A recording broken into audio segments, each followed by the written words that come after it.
3, 2, 1. It's time for the Rundown with Rob Sanders.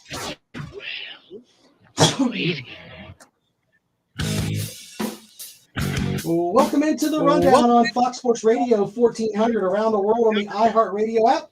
My name is Rob Sanders. Thanks for joining us today. Special guest, my co-host today, of course, number 99 for the Pittsburgh Steelers. Correct. And, of course, in the Clemson Ring of Honor, Mr. Levon Kirkland joins us. Levon, welcome back to the program, man. Man, thanks for having me, man. I love being on this show. You do a great job, and, I just like being a part of it. So thank you very much, sir. Well, we're going to talk about lots of things today, and, I want to start with recruiting, and we'll talk a little bit about the recruiting process when you were being recruited and how it's a lot different now. Yes. I played this clip of Jimbo Fisher, and I want to get your raw response to it as soon as I play it. So check out this clip from Jimbo Fisher on National Signing Day. There is no $30 million fund. There is no $5 million. There is no $10 million. This is garbage. And it does. It pisses me off. And here it comes from a site called Bro Bible by a guy named Slice Bread. And everybody runs with it. So it's written on the internet as gospel. How irresponsible is that? And then to have coaches in our league and across this league say it, clown acts. All right? Irresponsible as hell. Multiple coaches in our league. And the guy's griping about NIL, griping about transfer portal, using it the most and bragging about it the most. That's the ironic part. You want character? I'll take it with any of y'all. It's a joke. It does piss me off. Jimbo Fisher. Yeah, Jimbo was a little bit fired up on that. Do you think that with the way that things are now, does he have a right to be that way? In a way, but I think it's the Wild Wild West, to be honest with you, with the NIL and what some schools can do and what other schools can't do. Then I think it's just people just shooting each other off like they used to do in the Wild Wild West. No law, no rules, just going after it. So, yeah, I think he probably is pissed. But, Texas A&M, they do have a little bit of money. So, I don't know. I mean, you never know. I mean, he seemed really defensive as far as his language and, his body language is concerned. So, maybe there's something to it. Maybe there's not anything to it. But I think it's the Wild Wild West. And I think at this point in time, until they really regulate it, that anything can possibly happen. Yeah, I think that, it's kind of hard for me to sit here and if he were coaching at Vanderbilt. Right. And he was complaining about Alabama gets this and Alabama gets that, I'd halfway listen to it. But this guy's got the number 1 ranked recruiting class in the country. And what we're being told is the top ranked recruiting class of all time. Of all time. Yeah. And he's complaining. What a crybaby. I mean, that's kind of how I look at it. Jimbo's kind of been that guy for a long time, even at Florida State. I mean, if somebody says the slightest thing about him or his program, he kind of goes off on them. So that's not really a surprising rant. But I don't think I think like a lot of schools, he may not be squeaky clean. There may be something to it. Well, but on that front, though, right, you expect your coach to defend the program. Sure. I mean, you can't just sit there and people start throwing rocks. You can only take so much, right? Well, some people can and some people can't. And Jimbo, I think you can poke Jimbo really easily and he'll get fired up in a second. There's some other coaches, it takes them a little while, and then they probably can't take it either. But Jimbo is probably an easy target. Yeah, it's interesting, though, with the way that works out. Papa Giorgio online says he's talking about Auburn and their offensive coordinator. He says that it resigned after 2 weeks due to personal reasons. The personal reason was a failed drug test. I have read that somewhere. And Brian Harson's on vacation. When we talk about the stuff that is going on around the country, anytime we mention Auburn, they are a gong show for me. That's kind of how things are working right now. I mean, you seen what happened with Derek Mason's like, I'm out, left and went to go somewhere else. They've been through 5 offensive coordinators since this guy got there. Yeah. I mean, Papa Giorgio says smoke on the plains. He's right. Something's going on down there. He's absolutely right. You know that I always say a great organization, it starts from the top all the way down to the bottom. Right. If it's good at the top, you usually have a pretty good organization. But if not, that organization can be in shambles. I mean, it could be a car wreck. And it looks like Auburn is headed more so that way. Now, does Nick Saban, is there a lot of turnovers? Yes, there's a lot of turnovers, but there's also a lot of success that goes there too. And usually the coaches that are leaving, they're leaving for a higher position. But when you got coaches that are just leaving left and right for a lateral move or no move at all, there's probably some kind of problem there. SEC Dog says Harson's about to be on permanent vacation. He says, Rob, you were right about him being the next SEC coach that was canned. Yeah, I was on record on the show. We call that the bookcase of accountability. Right. But the bookcase of accountability. That's why I've got all that stuff over there. Yeah, I see it. You need to be careful because stuff you put out there is going to go over there too. That's okay. But we have an audio bookcase of accountability. It's called The Podcast. You can check it out wherever you get your favorite podcast. And I said, I think if he doesn't win 9 games this year, he's going to be told, have a nice day. Go Probably back to so. Boise. Yeah. They may fire him before then. It could. Depends on how the season goes. You know, the season's not going well. The talk is that the players, he was calling players dogs and everything else. He may not get to coach this season. Wow. Well, how things are going and losing all these coaches, I mean, it may be a sign that he may not be there as well. So, and he called players dogs. Yeah. You can't imagine back in 1989 through 1992 what we were called. Well, that was going to be my next thing that I asked you. I mean, and I understand that, and we're not trying to age you, sir, but that was 32 years ago, basically. That's fine. I'm good with it. But the reality is that people were built a little bit different back then. And kids nowadays, you can make an argument that you can't say certain things to them, but you probably had much worse things said to you in warm-ups than that, right? Yeah. I mean, you would get, sometimes you would get dog curse, especially if you were like a very new player and you just got recruited. They kind of had to de-recruit you in a lot of ways. I don't know why they would do that to someone like myself who was barely recruited, but they did that. It's almost like they were trying to weed you out. They're trying to see what you were kind of made of. But I come from the era where we didn't drink a lot of water in high school. When I got to Clemson, man, I got drunk on water and Gatorade that first day because it was just available. When I was in high school, we had one water break about 5 minutes, and that was all the water you ever got. So when I went to Clemson, it was like I got drunk off purple Gatorade and water because it was just right there. And you could just drink it anytime you wanted to. So, yeah, things have definitely changed from 30-something years ago. Well, but with that, though, let's talk a little bit about your recruitment, because you said you weren't highly recruited. No. But you played at Lamar, right? Right. Which isn't the biggest of schools in the state. But it's a hotbed of NFL talent. We got about 6 guys that have a possibility to go in the NFL. I am not mocking the fine athletes that have come out of Lamar, but if you ask someone in New York City where Lamar is, they're not going to know who it is. But back then, you didn't have the social media and everything else. I mean, how did you get Tate from you into the hands of the major college coaches? Well, there's different stories that floats around, but the one story that's definitely very true is we were playing Chapin in a playoff game, and we had to play them on a Monday. Right. So Chapin comes over, and, they got some good resources. They come about 5 charter buses deep with fans, and, they had an offense, a defense, and a special team. Where I'm at Lamar, we might have got like 35 guys on the team, and a lot of the guys have to play both offense and defense and special teams. My coach comes to me before the start of the game, and he tells me there's a recruit out there, but he's not here to see you. And I'm like, cool.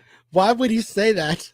I mean, to motivate me. Yeah, that would be motivating as all get out. To motivate me. And he just said it just like that. There's some recruits here, but they're not here to see you. And he was a big fan of mine. I mean, he really was. And so I was like, okay. And I went out there, man, and I had a great game. And the next week, I got a letter from the University of South Carolina. And then the week after that, I got a letter from Clemson. And that's kind of how they got started. But when I went to the North-South game, I didn't get into the Shrine Bowl, which my coach was just totally mad at, just really peed off. But I go to the North-South game, guys like Ed McDaniel was there, so we had some guys. And I think Clyde Wren, who was the recruiting coordinator at the time, one of the coaches called him and said, you got to see these two guys, Ed McDaniel and Levon Kirkland. They might be the two best linebackers, athletic linebackers in the state of South Carolina. And it kind of went from there. I really got recruited. So that's my recruiting story. I got discovered more so than sought out. The numbers, the letters come in. And of course, do you remember how many that you ended up with that were actually offers? Yeah, I have 4 offers, actually. That's easy for me to say. So I got an offer from Clemson, was the very first one to offer me a scholarship. South Carolina after that. And then later on, after I committed to Clemson, South Carolina State and Appalachian State offered me. So how many coaches actually came and gave the spiel to your mom and your dad? Only 2. Of course, Coach Ford's one of them, right? Well, actually, Coach Ford wasn't one of them. Oh, wow. Miles Aldridge was one of them. And I want to say the offensive coordinator for South Carolina back then, I forget his name. He was a short guy. Yeah. And he came with Coach Dunn, who was the defensive coordinator at the time. Joe Lee Dunn, who just passed away. Yeah. Yeah, he came there. And, I have to give Miles Aldridge, who was an inside linebacker coach at Clemson at the time. I know he spent some time at USC. He was really straight with me. It was no BS. He was basically saying, hey, I think you're a really good athlete. I think you're talented. And, I want to help. I want to see if I can get you a scholarship. And he ended up showing Tommy West my tape from high school. And I did everything. I returned punts. I returned kickoffs. I played on offense. I was a tight end, wide receiver, and never left the field.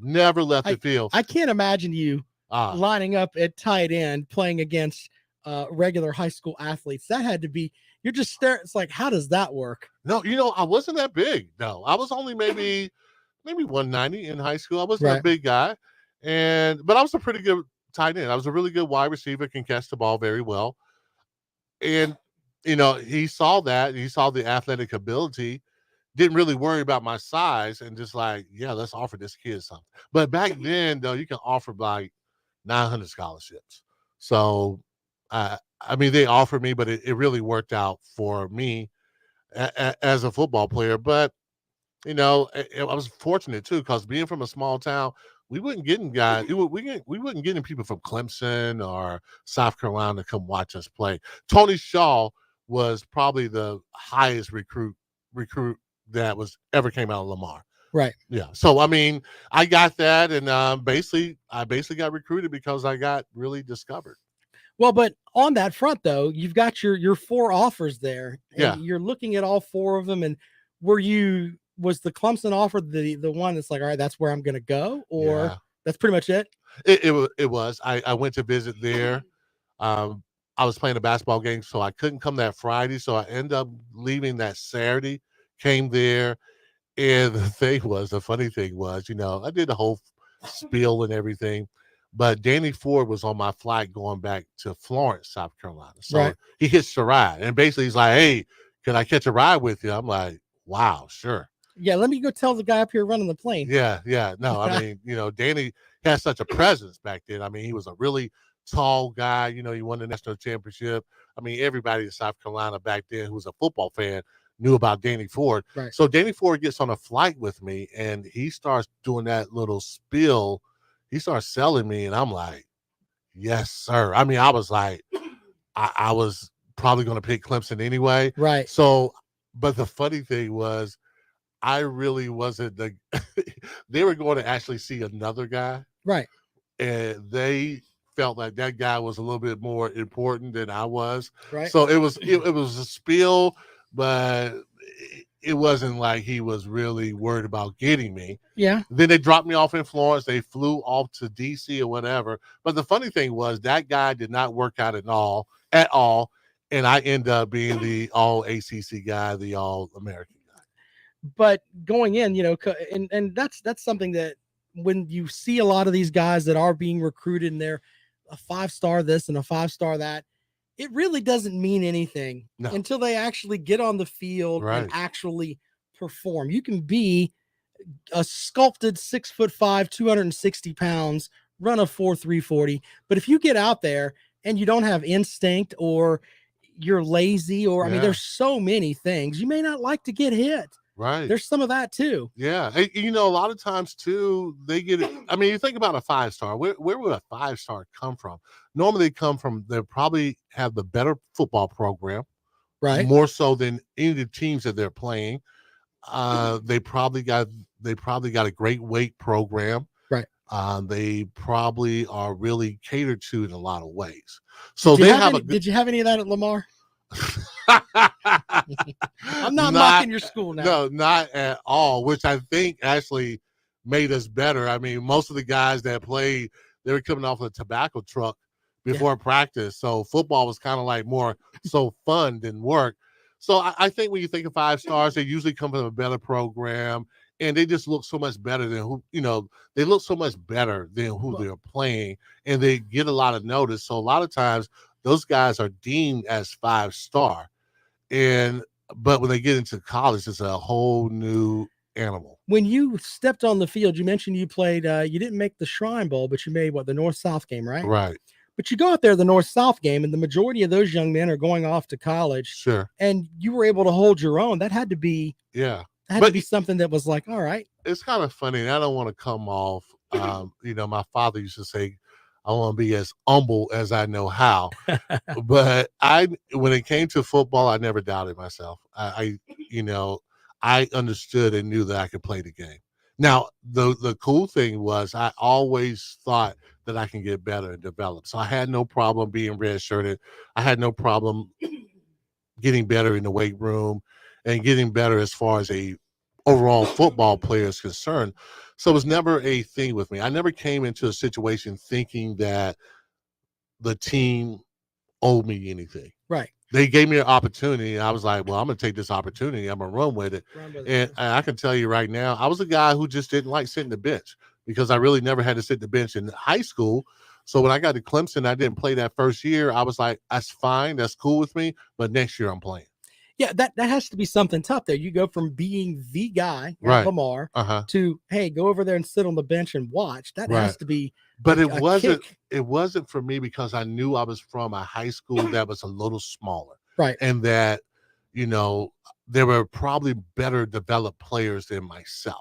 But when you get to Clemson, though, you mentioned you weighed $190 when you stepped foot on campus. About $190, yeah. So you get on the college meal plan up there. You're getting all that Gatorade and all that water. All that Gatorade and water. I mean, you probably put on some weight going into the second year. Oh, I really did. I went up from about 195 to 222.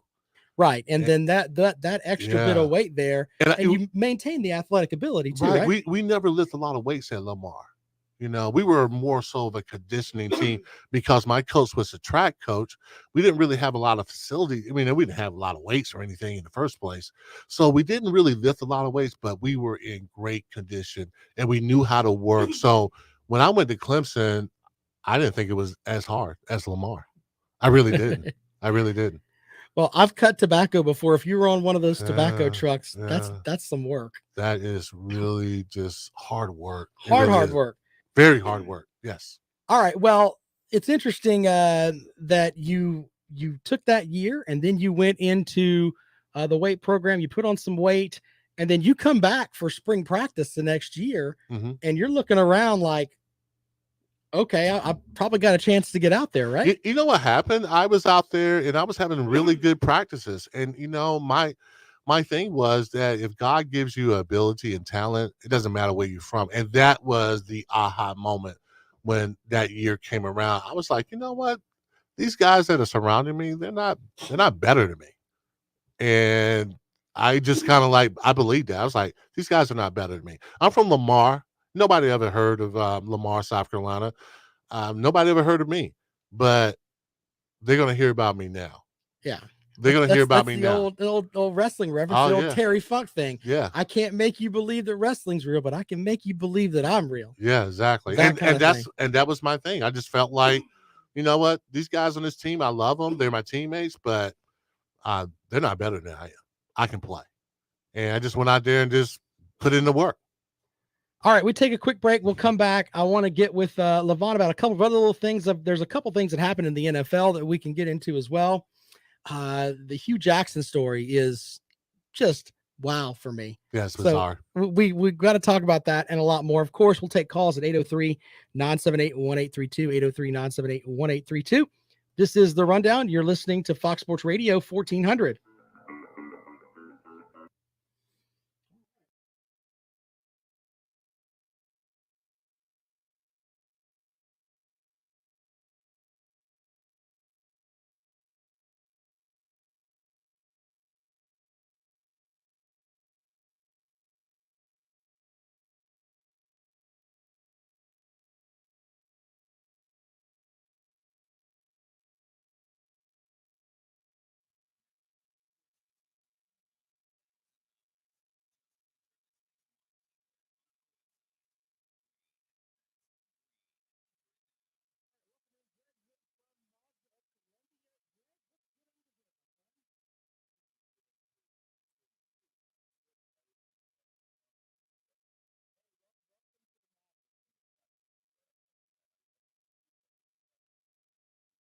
Jay says Rob will be honoring more of Clemson's 5-star players in future episodes, since it seems to be a thing of past in Clemson's recruiting.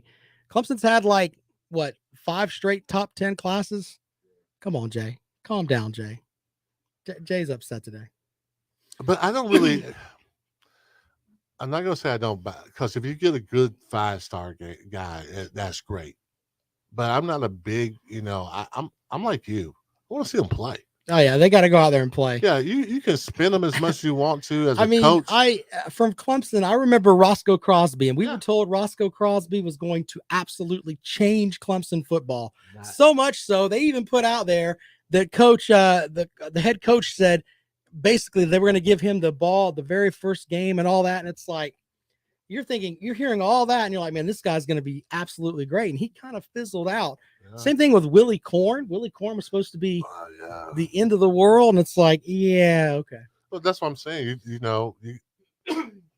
to the point that I was making, Willie Corn was he was from Burns. Burns, yeah, which is a power. And they had everything there. So yeah, he probably looked fantastic amongst guys who weren't even 3 stars that they're playing against. Yeah. So he looked good. So then, but he gets on a level where they're all 5 stars. Yeah. You line up against them, and then it comes down to, your heart and everything else. Yeah. But then a lot of guys who are not 5 stars. The NFL has proven over and over, there are guys who are not recruited that high, and they do well because they get their players. I think one time they had a caption of all the guys who were not 5-star players. And it was like Debo Samuel, Joe Burrow. They were just a bunch of guys. And guess what they all did? What's that? They all played multiple sports. That's true. They all played multiple sports. Well, welcome back to the Rundown on Fox Sports Radio 1400 around the world on the iHeart Radio app. Levon Kirkland joins us in studio today. Some comments from some of the folks in the chat room. Brandon says they were right about Jadeveon Clowney being a 5-star, Rob. Yeah, I'm not saying that all 5 stars don't shake out. The majority of them do. Yeah. It's probably a 70-30 clip. Right. But there is definitely a baptism by fire that first time you get out there and you realize the guy that's standing across from you is not going to be at an athletic disadvantage for the most part against you. Correct. And has the capability, especially if you're a freshman and you're squaring up against an offensive lineman that may be a 3-year letter winner, and he may put you on your butt. Yeah. Then you're talking about boys to men at that point in time. Exactly. When you first come in there, the guys that are there, they have been lifting weights. They understand the scheme. They know the little tricks and trades of the game. Right. And they can put you on your butt at first. You may grow into being better than them, but the first year is kind of tough, I think. There's lots of talk, especially in the chat room, about the stuff going on with Brian Harsin down at Auburn. You were a part of a coaching change up at Clemson. Yes. And, we've kind of talked about it before, but behind the scenes, you've seen what's going on. And then all of a sudden, the guy that recruited you to come there, the guy that you were on the plane with that said, hey, I want you to come here, he's gone. Right. That had to be hell in the locker room. Oh, yeah. For Clemson, we took it hard. We did because, we just came off a fantastic game against West Virginia in a Gator Bowl. And, for the majority thought that the majority of the team thought we're going to win the national championship the next year. We had a lot of guys coming back. Terry Allen was coming back. So we're going to have Deshaun Cameron as our quarterback, but everybody kind of believed in Deshaun. Our defense was totally basically coming back. Our offensive line was coming back. We felt like, man, we got a chance to win. And then all of a sudden you have a meeting that's normally not scheduled. So you kind of knew something was up. You didn't quite know what it was. And he says he's resigning. And it's like, wow. It was devastating for us. Yeah, and then you kind of, okay, he's going to Arkansas. Right. We didn't know that until after. I know, but then you see that afterwards, though. Yeah. And, there's no social media. There's none of that. You probably read the newspaper the next day or whenever it happens. And wait a minute, Coach Ford's going to Arkansas? What the hell? And we just got the coach from Arkansas. So they kind of did a swap. But I don't think Coach Ford was there until maybe a year or two afterwards. Right. During my time. So, yeah, it was a big adjustment. It really was. But, I love the game so much, man. I was willing to play. We were talking about boycotting. We were really talking about not playing at all. How would that have worked? Oof. It wouldn't have worked really well in the Kirkland family because my mom and dad would have been like, yeah, you need to go back. Yeah, you go back and you play. go back and talk to that man, whoever that man was, tell him you're going to play. Yeah, tell him I'll play both ways for the guys that quit. Right, because you got the scholarship and you're not going to waste this scholarship. So, yeah, you can't come back home. You got to go back. You better go back to Clemson or wherever you can go back to and play football there. Yeah, and figure it out quickly. Yeah, so I wasn't going to go home and just chill out.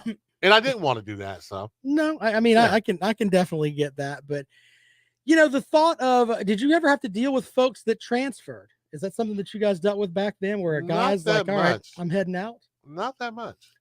Guys left the team, of course. Did guys threaten to leave and transfer out when Coach Ford left? Not as much as I don't think a lot of guys did. Yeah. Most of the guys stayed on and they played. Yeah. Because so it wasn't really much turnover. Well, do you think that that if a young man goes and commits to play for a guy and that guy leaves, that young man should be able to transfer out with no penalty? Yeah, I think so. I think that that's fair because, wait a minute, I signed a contract saying you were going to be my head coach. Now you're not going to be here. Now, some people will say, well, you're signing a contract with the university, but the university's not really the same anymore without that coach there. Right. And it's not like a 4-year contract. Right. It's like a 1 year and we see what you did and then we may re-sign you again. That's basically what it is. Even though you sign it and it says 4 years, it's basically like, okay, let's see what he does. Well, when you were coaching at FAMU, FAMU, yes, okay. FAMU or Florida A&M, yeah, you would go out on these recruiting trips and you would basically offer the 1-year scholarships as well, right? Yeah, basically. You're just what did you use with the mamas? You had to have something. I can be a little charming. But what I told them that we're going to look after your kid more so than anything. We're going to make sure he gets an education and becomes a quality young man. That was what my spiel was all about. And I believe that I always came into the situation authentic as anything. We really want you, or, we think you have the opportunity, and this is what the school provides. And your son is looking to go into this. FAMU is excellent. Hey, come visit us. And you treat them like family. You treat them well. And that can be done on every level. And that's what I always try to do when I talk to my kids or I talk to a parent about how we're going to treat him, how we want him. And I was a pretty decent recruiter. But that's something that recruiting something that you kind of have to just kind of figure it out. They don't really have to grow into it. They don't recruit, so. Here is the pamphlet of recruiting 101. You get people tell you, but you kind of get a feel for yourself how to do it. And every individual is different. Every student that you talk to is different. And so you have to appeal to that student as an individual. Yeah, it's the recruiting thing though. It just seems like you're almost like you're peddling. peddling your university and everything else. Well, I mean, you're trying to make a strong point for your Right. university. Like I said before, I didn't feel like there was any reason to lie to the young man. I just really pointed out what was good about the university and that we're going to give him an opportunity to succeed. And that's really all you can do. Now, it's up to the student to say yay or nay. True. But I probably wouldn't work in the big time if that was my approach. Yeah, but you had you had the whole, hey, I play in the NFL resume. I mean, that could really be... I'll tell you what, that went a long ways too. Yeah. Yeah. So, and sometimes you would put, you'll put your picture on the back of your notebook and the kid look at it like, who's that? I was like, oh yeah, that was me back in the day, long time ago. And we'll get some kind of way where we'll Google it. And the kid is like, wow, I'm being coached by this guy who was an NFL guy. Yeah. So it worked well. Yeah. Interesting stuff there from Levon Kirkland joining us here on the Rundown. We're going to talk about Hugh Jackson and the stuff that happened with his tenure with the Bengals. The Browns. The Browns. Yeah, yes. He was with the Browns. Mm-hmm. We'll get into that and a lot more. This is the Rundown. You're listening to Fox Sports Radio 1400.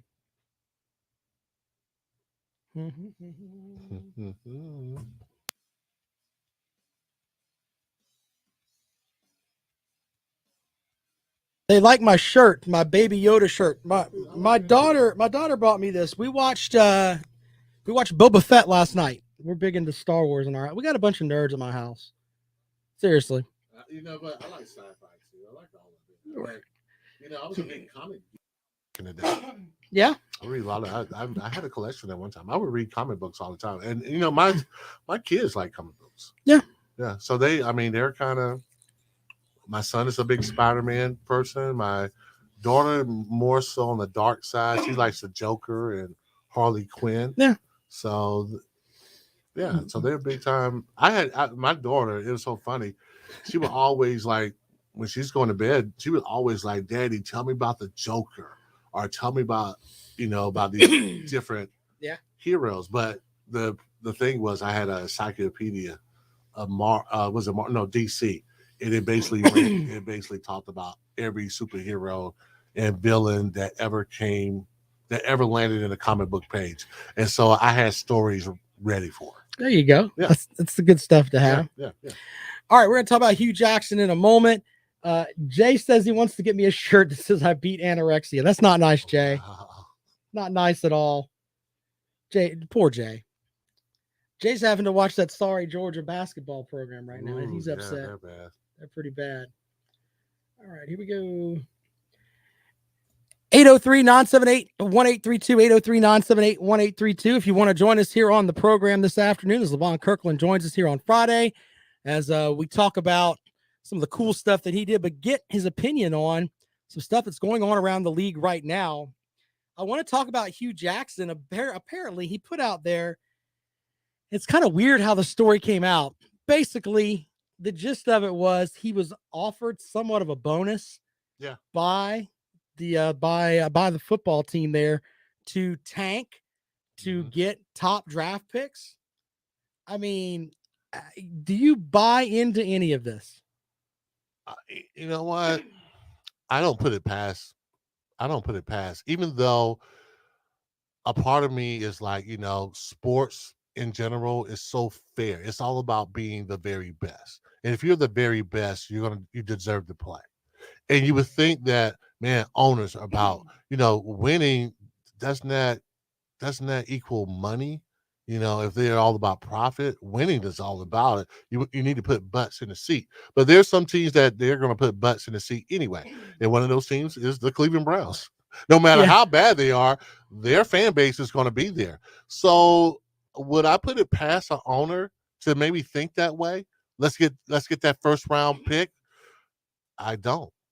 But I mean, somebody's lying though. Somebody's not telling the truth in this situation. But did you play on a team where it was at a point where it's like I don't think you played on any teams that were awful enough that they could compete to be the first round pick, be the first pick. So no. You didn't really have that there, but that just seems like I would think that the Pittsburgh Steelers were above that.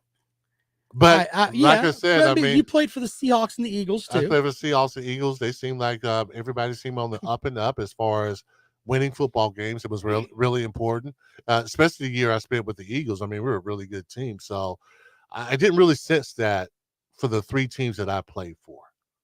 But, I look back and you look at the end of the regular season this year, Detroit, if they lost to Green Bay, even though they were 3 wins, right? If they lose to Green Bay, then they get the number 1 pick in the draft. But you could tell their coach was like, no, I'm trying to build something here. And we're not. Yeah. I mean, he even said it. And they went out there and they kicked Green Bay in the face. And Green Bay had some starters that were resting, etc. Right. Sure. But they went out there and gave it their all, and they got a win in Detroit, the last game of the season. And in theory, it meant nothing, but it cost them the first pick in the draft. But I think that's the way that it should be. I mean, it really should. Well, yeah, you want the game to be on the up and up. This is not.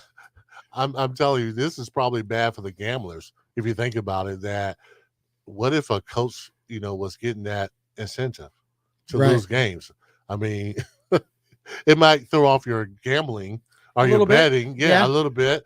But I mean, this story is going to unfold itself. I don't know as much as I should know about this, but it's basically you got Hugh Brown, you got Jim Haslam, who's saying Jim Haslam's like, this is ridiculous that, and one of his quotes was that Hugh Jackson didn't take responsibility for the records. He took responsibilities for it. Jim Haslam did, but I would think that Hugh Jackson is an honorable coach and he did the right thing. It's kind of hard for me to see that, but somebody's not telling the truth in this situation. I'm of the opinion if Jackson took money and he took it and accepted it, then he's wrong. Then and once again, someone's lying and we don't know who it is. But if there's record that he got money after they lost the game or whatever as an incentive, and he should probably be quiet about that. But I wasn't there. But maybe he didn't know he was getting.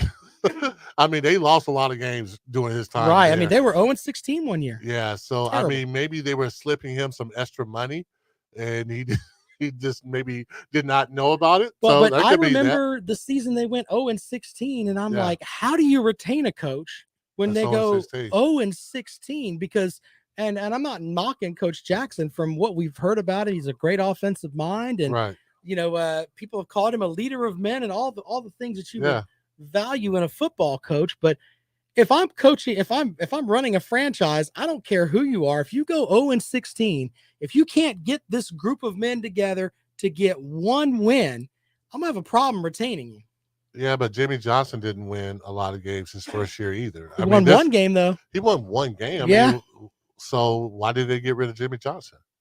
That's true. I mean, because I would feel like, okay, maybe you're not winning games, but maybe you can see for instance, the Detroit Lions. They're a good, they're really a great example of, okay, they're not winning games, but boy, they're improving. And boy, they played hard for this guy. Let's give him another year to see what he can do. If we get some new, if we do a better job of getting draft picks, we do a better job of getting some free agents. Let's see what he do, even though they barely won any games. So I can see where, although your team may not have won games, that a coach may be convincing enough that, the guys are behind them. The team is behind them. And it's just going to take a little bit of maneuvering here and there, and we can get this team back on track. So it happens a great deal. But then you get some coaches like Brian Flores, who's winning, basically most of his games at the end of the year, and he gets fired. I didn't agree with the whole Flores getting fired thing, but on the other hand, the Miami Dolphins have a history of being a crummy organization. Yes. There's been a lot of things that they've done that have just been outside of. I mean, they had the coach that was asking Des Bryant about, was his mother a prostitute? Right. I mean, stuff like that. It's like, what? You hear things like that, and it's like, they're just not a good organization anyway. And I don't know the whole gist of what happened down there, but Flores should be, I think he should have gotten another year in Miami. But once again, you don't really know what's going on behind the scenes. There could be people arguing back and forth, but management down there just seems like, all right, we're in Miami Right. Okay, people are gonna come watch us play anyway. Well, I mean, sometimes as imagine as an owner, as long as you're getting those butts in the seats, that sometimes they're okay about losing. Some teams, I think they're perfectly okay about it. But what happened to Brian, in my opinion, if you're looking at, if you want to look at wins and that's what you judge a coach from, like, why in the world is he getting fired when he won the majority of the second half of the year? I mean, Yeah, that's just doesn't make sense to me. Someone made a reference that he was almost like Gus Malzahn at Auburn, where Gus Malzahn won 3 out of 8 games against Nick Saban. You had the most wins against the Patriots was from this guy in Miami against Bill Belichick. So you could see the correlation there a little bit, but they didn't just have quite enough to make the playoffs. But I still don't understand why he was fired unless there was somebody complaining. So it goes to show you a lot of times it's not about wins or losses or how well you do. It's about, does the ownership or the GM get along with the head coach? I give you Ken Hatfield, who went 9-3. Yeah. And was kind of. Well, the fan base did not like Ken Hatfield. But he won 9 games. Yeah, but they still didn't like it. I'm not saying that's okay, but I'm just saying that sometimes you can win and still get fired because you know what? We just don't like you. And we just don't want you around our program. And we'll go elsewhere. Or, hey, you haven't won a game, but you know what? We like you. We want to give you another chance. Yeah. And that's really the problem as far as hiring in the NFL and in college. It's not an exact science. It is, I think that the owners, especially in the NFL and really on the college level, they don't do a great job of hiring. They just don't. They hired a friend of a friend of a friend sometimes. And it's really, I think it's sad and I think it's ridiculous. I think that when you see stuff like Doug Peterson getting rehired down at Jacksonville, right? And it's like, okay, you give the Jaguars credit for obviously taking a flyer on Urban Meyer and giving him a job, even though if you look at Urban Meyer's track record, I didn't like Urban Meyer for that job. I didn't like him either, but at least they went outside of, hey, we're just going to get NFL retread coach and come here and coach. Right. We're going to give Norv Turner another job. I mean, it seemed like Norv Turner got 18 different jobs. I mean, he did. He got a bunch of jobs. Yeah. So I'm just saying the whole washing machine of we're just going to put him in there, wash him off, and he can come back out, and then he'll be better. So, props to them for doing that. But then they have that bad experience with him. And instead of going out and getting a guy like an Eric Bieniemy or Byron Leftwich, or a Byron Leftwich, they end up going backwards. Yeah. Well, I mean, Doug. I mean, to fairness, I mean, Doug did win the Super Bowl, so maybe he gets the opportunity and he kind of revived himself. But it looks bad, and it does look bad. We'll take a quick break. And we come back. We'll have more in just a moment. This is the Rundown on Fox Sports Radio 1400.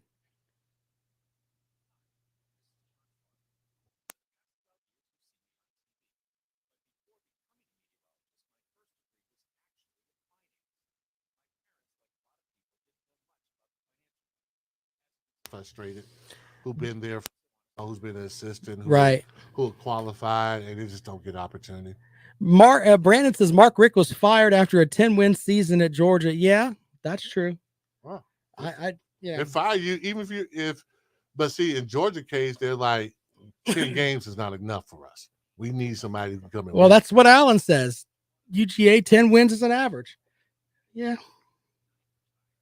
I wonder if Georgia fans are going to start acting like Alabama fans, because Alabama fans forget when they had like Derek Lassick and those guys playing for them, and Freddie Kitchen as the quarterback. Yeah, and they weren't really that good. That great, yeah. But now it's like, well, Clemson fans are kind of like that too. Oh yeah, all fans are like that. Yeah, they're just like you get spoiled a little bit.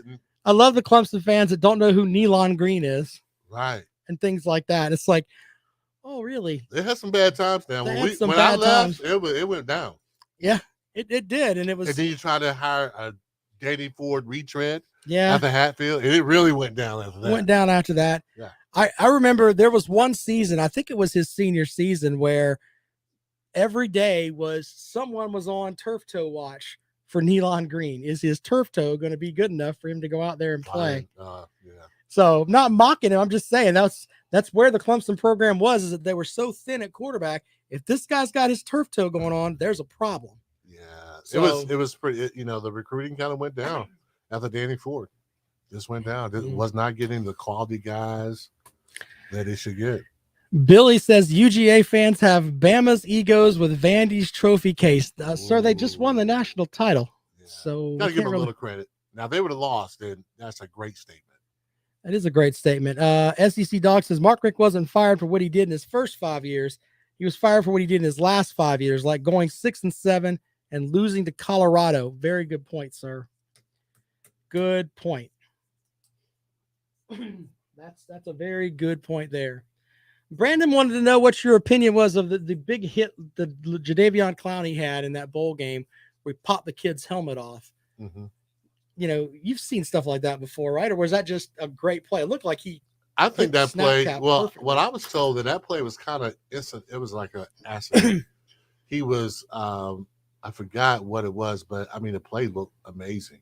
It did. If you're not,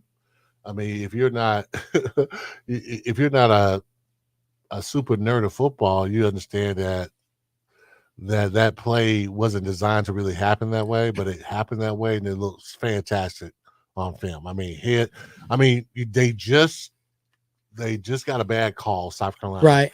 And he makes that play. I mean, it looks good though. It really does. All right, let's join. Welcome back to the rundown here on Fox Sports Radio 1400. Let's go out to the phones. Welcome into the rundown. Good afternoon. What a breath of fresh air Fridays have become on this show, Rob. What did you not? Did you stop coming in or what? Touche, sir. Yeah. No, but it's, there's a level of sensibility, accountability, and just rational thought in general we don't get the other 4 days of the week. So I wanted to thank Mr. Kirkland for bringing that to the show. Just a general air of sobriety, if you will. Well, thank you, sir. I appreciate it. Speaking of sobriety, I'm actually driving through the world's largest methadone clinic, otherwise known as Gainesville, Florida, at the moment. And I wanted to ask you a question about college football. People don't remember there was a college football team here in Gainesville at one time. Wow. It's been a while, but they did used to play ball here. As you look across the landscape of college football, are you generally concerned with it? Are you okay with the direction, or is there one thing in particular that really kind of sticks in your craw? How do you feel about the game in general? Well, the one thing that I really don't like about the game is I think that football is a physical game. And I think you take that away from the defense. I mean, the defense, if you think about it, is more energy. They have to react to stimulus. And a lot of times that means you got to be aggressive when you're doing that. But now with this targeting rule, I especially don't like the targeting rule because it punishes a kid from making an honest play.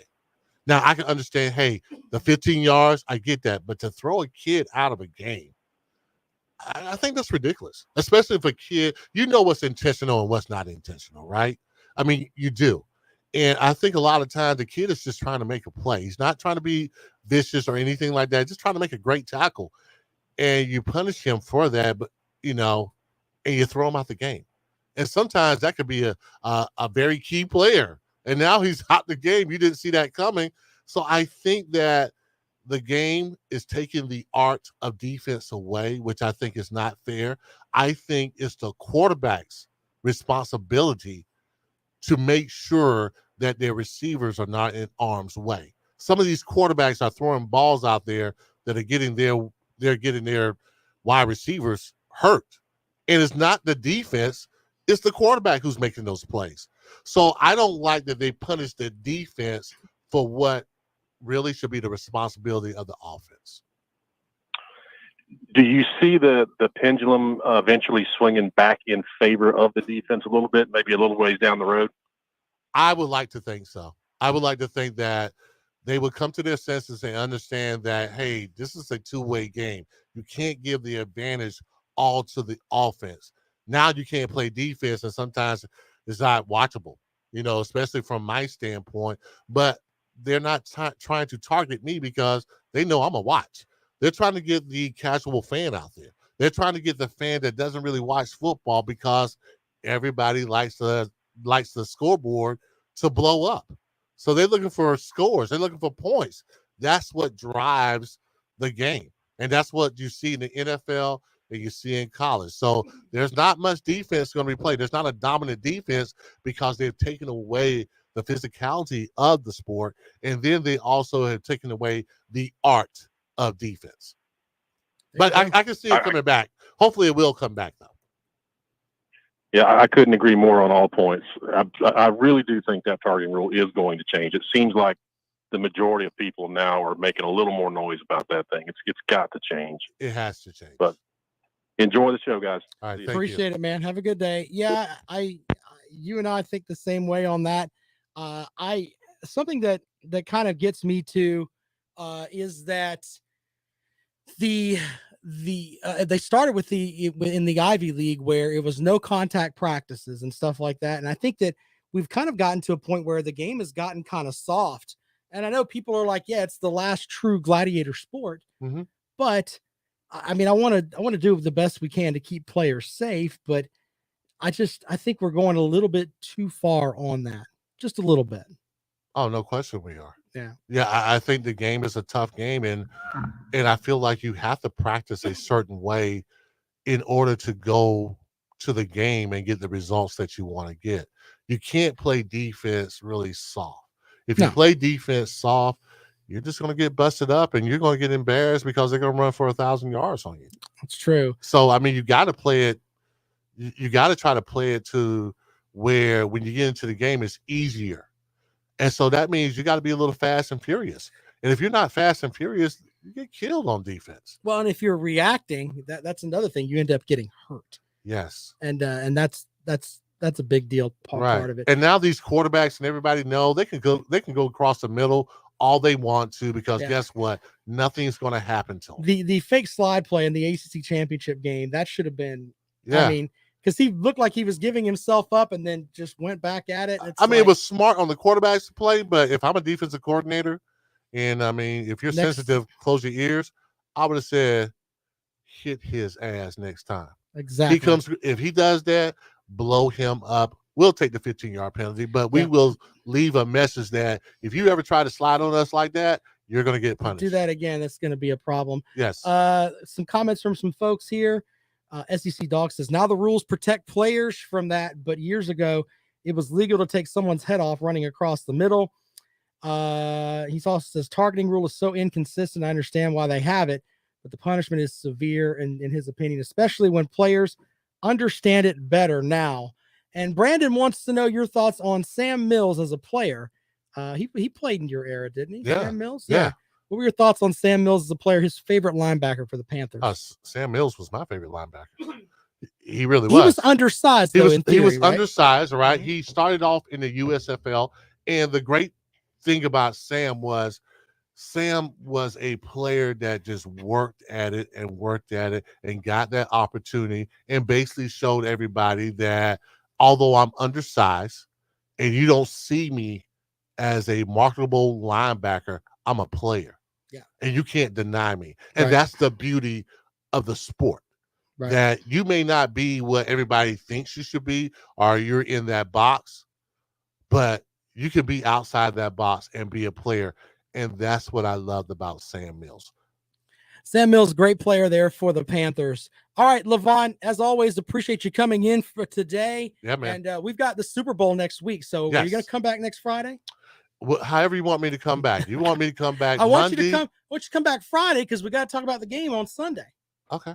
All right. So I may not be here. Well, we'll figure it out. Maybe I can come up. If I can come earlier, that'd be great. We'll work it out. Okay. We got to get you in and get your opinion on the Super Bowl, which, of course, is next week. And, of course, we got other things going on, too. We're working on some basketball coverage, baseball, all kinds of stuff here on the Rundown. Don't forget my buddy, Lawton Swan. He is the czar of Clemson sports.